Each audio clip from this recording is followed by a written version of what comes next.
Hello and welcome to Azariah's Studio. My name is Sarah. I am the artist and designer behind Azariah's Studio.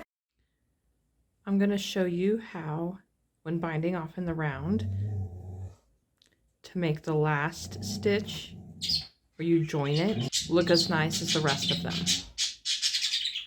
I have just worked the loose bind off. I'll throw a link in the description. This is the final stitch of that. Okay,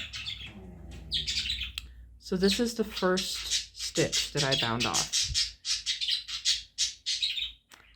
And this loop here and this loop here are the actual bind off stitch. So I don't want to go into it. I'm actually going to pick up these red stitches, which is why I wanted to show you in a variegated, because it's easier to see. So this is the stitch that I knit into to create this stitch to then bind off. I'm going to pick up both loops of that stitch, knit into it.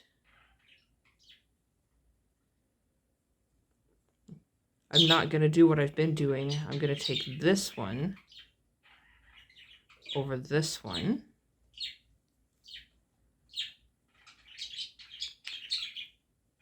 And then I'm just going to finish off as I normally would, which is just pulling that tail through a couple times.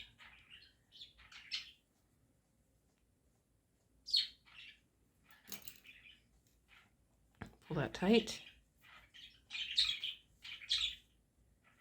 And now it's finished off. After I get the end woven in, I'll put a picture in here to show you what it looks like after I get the end woven in. It won't be sticking up. It'll even cover this little red part here, and it will be completely joined to this one.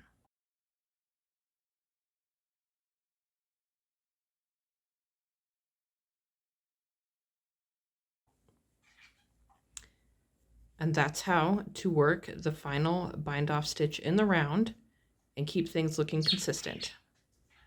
Thank you for watching. If you liked what you saw, be sure to like and subscribe. If you have more questions, you can always email me, Sarah@azariahsfiberarts.com, or drop a comment below. Happy making!